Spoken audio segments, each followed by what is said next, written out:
Good morning, my dear children. Let's continue with the same chapter, Saving the Tiger.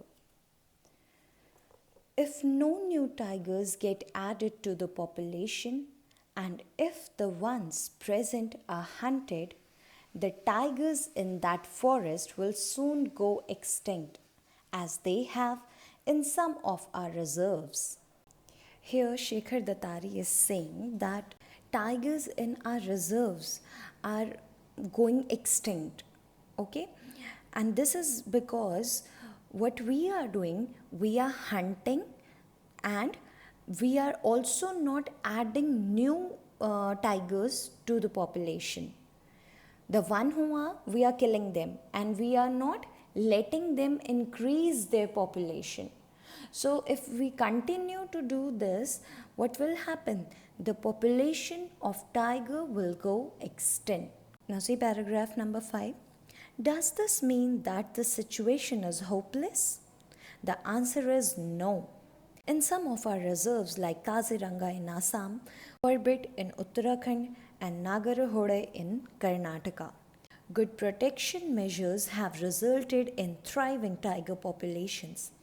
Although poaching has not been and can never be totally eliminated, even in these reserves, the large number of cubs that are added to the population each year more than makes up for the few that fall prey to poachers.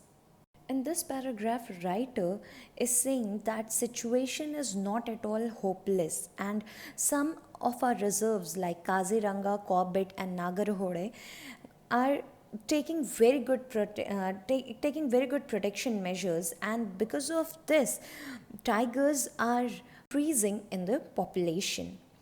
And poaching cannot be prohibited completely.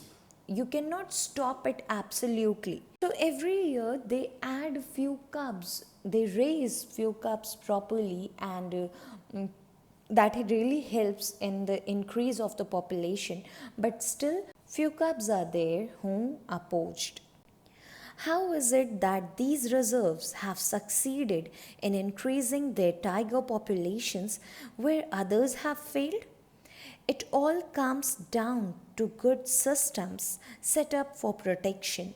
These reserves and a few others like them have many anti-poaching camps inside and on the periphery of the forest that are manned round the clock by forest guards. While some guards stay and look after the camp, others patrol the forest on foot, checking for human intruders.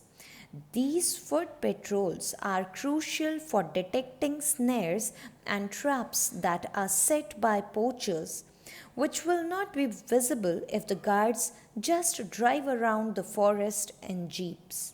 Now, here in this paragraph, writer is telling us about the measures that these reserves are taking. First thing that they do, they have set a very good system for protection. Like these reserves, what they do, they have set many anti-poaching camps, and inside the reserve also and at the borders outside also, outside the forest also. And these reserves are guarded by the guards 24/7. Some guards they stay and take care of the camp, while others what they do, they go on foot and check for any human who has entered the area, the prohibited area. They keep a check on that, on this thing, that no outsider should come inside without proper permission and all. So they walk and check this thing. They don't go on jeeps. Why? Because few of the snares and traps, the intruders hide it under the leaves or the ground, and this thing, the guards would not be able to check if they go round in jeep. They can't check this thing. So very carefully they just walk and check for all these snares and traps and save the tigers. So these are the measures that these reserves are taking while others have failed. Now see paragraph number 7. India has excellent wildlife laws that prohibit the killing of almost all species of wild animals. The problem is that in many cases the laws are not enforced diligently because many states do not consider wildlife protection to be very important. However, given the highly profitable nature of the illegal trade in wildlife products such as ivory, sandalwood, deer, and other wild meat, tiger skins, bones, and body parts, our wildlife can only be saved if strong measures are taken to protect our 650 or so national parks and sanctuaries. Here, the writer says that in India we have excellent wildlife laws, but the problem is many states they do not think that wildlife is also very important and we need to protect it. So, what happens, they do not implement these laws carefully. They do not think that this thing is also equally important. So, what happens when they do not take strict action against these things?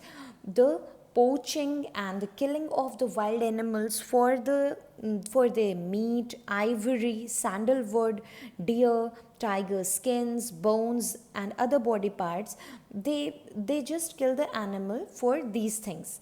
And what they do, because it is illegal, and they sell it in the international market, so the poachers charge really high amount for these illegal stuff. So we can only save our forest, our wildlife, if we take strict action in order to save it, in order to protect it.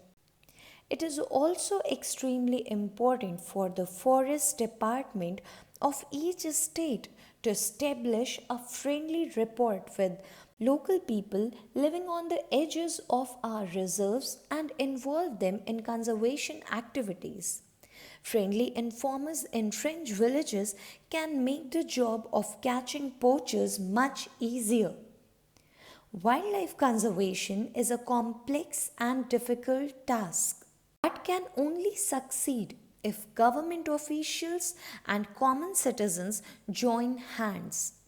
This kind of cooperation is vital as India's wildlife treasure belongs to all of us. Here, the writer is saying that what officials need to do, they should make a good connection, good understanding and relation with the people who are living near the borders in the villages.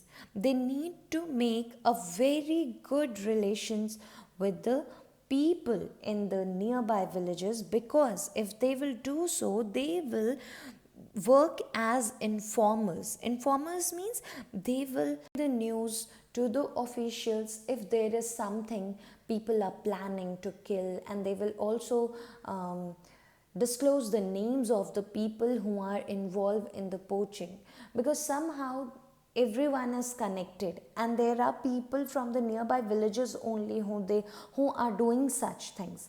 So these people who will become the informers of the officials can serve really well in order to save and protect the wildlife. And this kind of cooperation is very important, because it is not only the government who should take care of the wildlife, but this planet belongs to us also. So it is not only the responsibility of the government to take care of all these things, but we are also equally responsible to protect our wildlife. Now see paragraph number 8. The tiger is a highly adaptable species that thrives in a wide variety of natural habitats and climatic conditions. All we need to do is ensure undisturbed habitat with plenty of prey, and nature will do the rest. The wonderful thing is that protection measures put in place to save tigers also benefit all the wildlife that share the tiger's habitat. And saving the tiger's habitat benefits all of us because over 300 rivers originate from forests that are now protected in the name of the tiger. These rivers, we would not be able to quench our thirst or grow crops to feed ourselves. In this paragraph, the writer is saying the tiger is a highly adaptable species. That means it can adjust anywhere in any sort of climatic condition. What we need to do is we should keep a check that there is plenty of food for tigers. If food is available, poachers are not there, definitely the population of tigers will increase. And this sort of measures will not only help in increasing the number of tigers, but also it will help other animals. And not only these animals, but we will be benefited as well, because around 300 rivers originate from these forests. So if we protect tigers, other animals will be also protected, and these rivers will be also protected, because tigers need water also. So definitely we are taking care of their food, we will also take care of water. So definitely the rivers will be also protected. These rivers help us to quench our thirst and to grow crops. Now see paragraph number 9. The tiger is a magnificent symbol of our country and all over the world. India is known as the land of the tiger. Our planet will be a poorer place if this precious gift of nature disappears forever. Saving the tiger is entirely in our hands, and we can do it. We can save the tiger. Now, after providing a factual account of what has been done and what could be done, here the writer is making an emotional appeal to involve us in protecting the tiger. He points out that it is a symbol of our country and India is famous as the land of the tiger. Also, it is a precious gift of nature and it is our duty as well to preserve it. It concludes by saying that saving the tiger is our responsibility and we can surely do it. Through this chapter, children, we learn that protecting our planet is very important, because this planet is not only ours, but also it belongs to the animals as well. It belongs to each and every living being. So we can't be selfish each and every time. We need not to spoil their habitat to make buildings for us. So we should see that our population is controlled so that we don't have to cut down all the trees to make our homes. And if we will cut down all the trees, what we are doing? We are destroying homes of animals. We are killing animals so that we can eat their meat, because we think that we are getting a lot more protein and lot more other vitamins that we are not able to get from the green food. This is not at all right. So killing animal for any reason is not good. I hope you have enjoyed studying this chapter, and still if there is any confusion, please ask. Thank you.